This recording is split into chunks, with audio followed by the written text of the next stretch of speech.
I tell you, I never get tired of just being just being amazed at what a chicken tractor being moved every day can do for your grass and for your lawn and for your soil.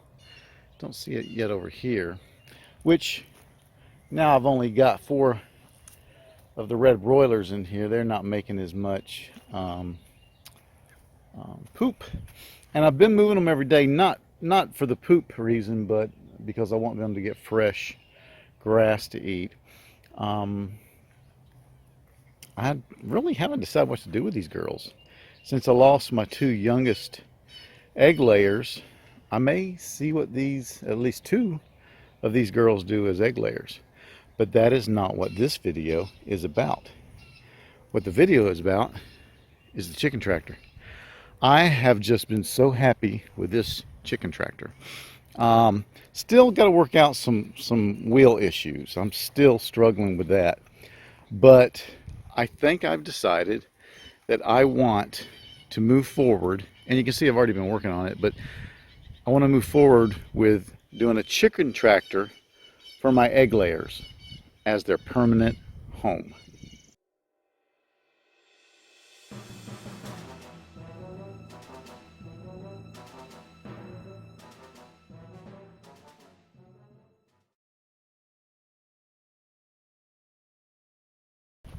So this chicken tractor was designed, built, and has been used for meat chickens only. I keep up to 15, actually I had more than that, meat chickens in here. I move it every day. You know, meat chickens only take 6-8 weeks, whatever, and it's just worked incredibly well. And if you're one of my 5 faithful, and if you were here when I built this thing, you'll know I built it out of what I had on hand. I bought hardly anything.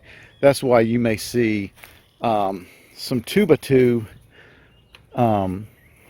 there that could have been a 1x2, but I had a buttload of 2x2s that somebody had given me, and I just was trying to spend very little money and use what I had at hand. So, as I said, very happy with it. Very, very happy. And I've wanted for a while to move my layers. This recent fox attack has just really, spurred me on.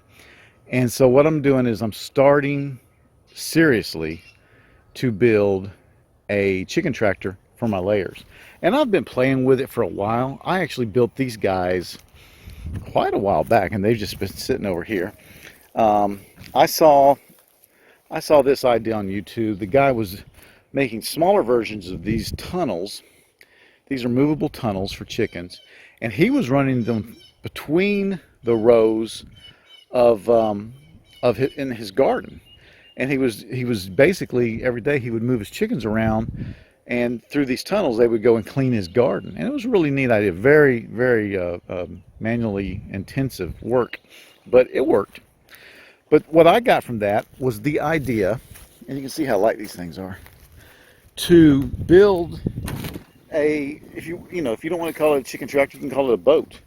But to build a layer tractor that would have the main piece, the tractor itself, but then have these attachable sections that through a trap door, which I still have not designed yet, through a door, these chickens could come out every day and more than triple, maybe quadruple the actual area that they get to eat in. So I can move these guys around, and they'll be pooping and eating grass, not just inside the tractor, but on these wings, on these tunnel wings, if you will. So what I envision is 4 of these tunnel wings, we'll call them, and 4 little doors in the side that every morning I can open. Let's say I move them in the morning. I'm just making this up as I go along. Say I move the tractor to a new spot in the morning. I put the wings in place, open the trap doors, and the chickens now have this huge area. That's a 7-foot wide tractor. These things are about 10 feet, maybe close to 10 feet. I mean, we're talking about a very large area that they get to run around in, free range, if you will, and they're going to be moving to a new place tomorrow. And that way I get them all over my land, pooping and eating and just really, you know, becoming part of the cycle of this property and just revitalizing the soil. And I also think it might be a little safer in the long run. I have had no problems with predators, although the other day I did see a fox sitting, probably the same fox, sitting here looking at them. I've had nothing dig, nothing. That could change, but I'm just really excited about this idea, and so that's what we're going to be doing. Now, my meat chicken tractor is about a 7-foot by 8-foot, and that size was informed by the 2 cattle panels, and you can buy these cattle panels at Tractor Supply or Home Depot or Lowe's. But these 2 cattle panels that form the hoop. And what I'm going to do, I've got 3 cattle panels for the layer. So I'm going to build a longer and I hope a little bit wider layer tractor, because you can see where this thing goes. It's really tall enough that I don't touch the top. I'm going to bring it down a little bit by making the distance side to side a little wider. How wide? I don't know. That's what I'm about to try to figure out. So this is the beginning of the new chicken layer tractor. Got here a 12-foot 2x6 board. Got a couple of them. These are going to be the sides. And I have gone ahead and used U-nails and nailed the 3 pieces of cattle panel, so that what I'm going to do is flip all this over and make that hoop, and then I'm going to see how far I can go before my head starts to touch, because I want to be comfortable with this. Sure, I could make it really wide if I didn't care about going in, but when I go in there to change the water or do whatever I'm going to do, I want to be comfortable. So I'm going to make it tall enough for just like that one to go in there. And here's a second reason why I do it. I have used this meat chicken tractor several times during the off season, if you want to call it that, to store other things. We raised the chicks in there. I had a kitten in there. I mean, it's a great big cage to put things in. And I could see using it for storage in a lurch. So I want to make this thing tall enough that I'm not uncomfortable using it. So what I've done is I've stood, if you want to call it that, these cattle panels up, and I've braced this one 12-foot 2x6 with some concrete blocks, and I took the middle one, and you really got to be careful, because there's a lot of torque and spring action in these things, and you can hurt yourself. These things are big and they're heavy, and they will flop around on you, so be careful. And I've decided I can get enough headroom that I'll be happy with this thing if I go 8.5 feet from side to side. And that is what I was trying to discover, because this little thing informs me on how big I can make this thing. So my goal right now is to make this thing basically 12 feet by 8.5 feet. And that's going to be pretty big. Now, will it roll well? Will I be able to make it easily move every day or every other day, whatever to decide? I don't know. I'm still struggling over there. But I'm willing to spend the money on the proper wheels and the proper system to make this work, that I hope I can. But I'll have to cross that bridge when I come to it. I'm making this crap up, folks. And when I make crap up, I make a lot of mistakes. But that's how you learn, right? Another reason I went ahead and put all 3 of the cattle gates on is the ends. 3 cattle gates make more than 12 feet, and I don't have any boards longer than 12 feet, or at least not any good ones that I want to use. So I knew that this hoop was going to extend past the actual frame of the body, if you will, of the tractor. But I was happy about that, and I'll show you why. One of the happy accidents of building the meat chicken tractor was this right here. When I was when I wove the chicken wire over here, I skipped down to the second, I don't know, second grid, if you will, of the cattle gate, whereas I didn't do that here. And I've just really liked having this. I just have, okay. So what's going to happen is on the new tractor, the cattle fence is going to actually stick out farther, and I'm going to naturally get this little extra bit. And I'm just, like I said, I'm excited about that. I enjoyed having that.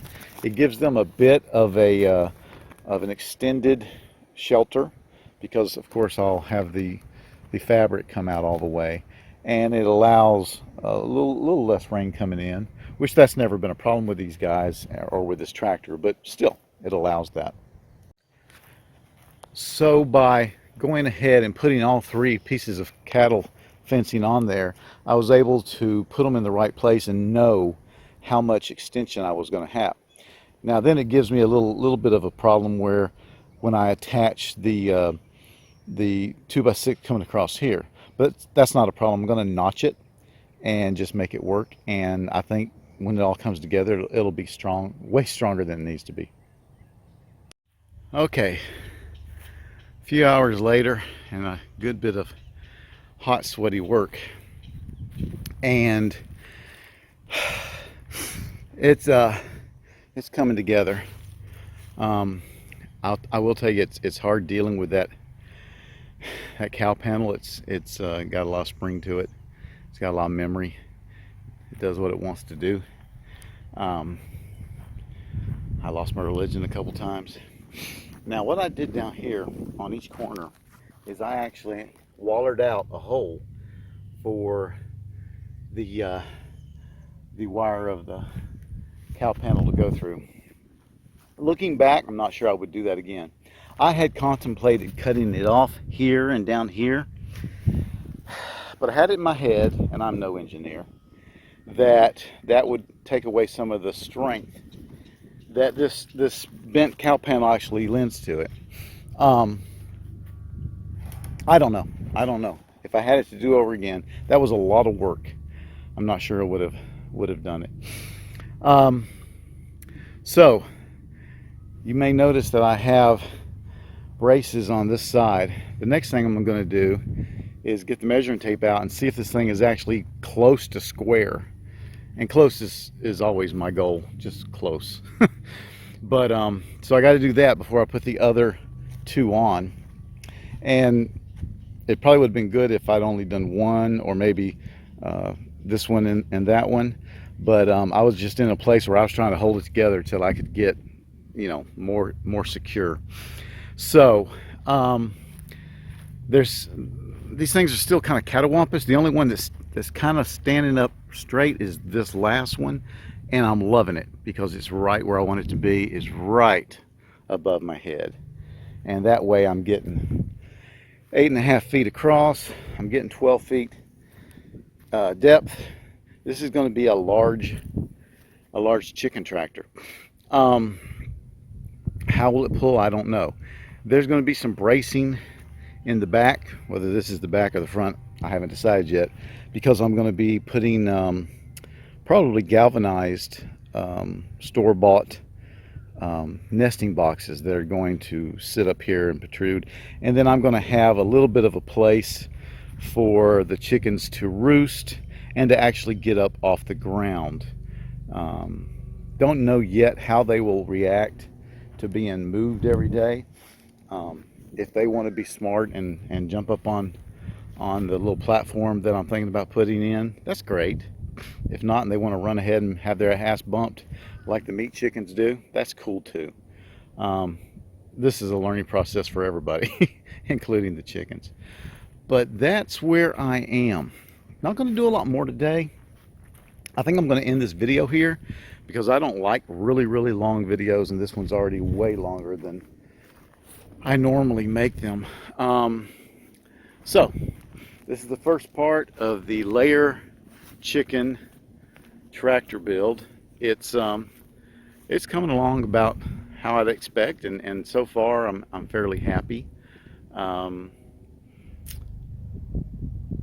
Yeah. So I will be making this into a series, and you'll be going along with me if you choose, till we get this thing finished. Hey, thanks for watching.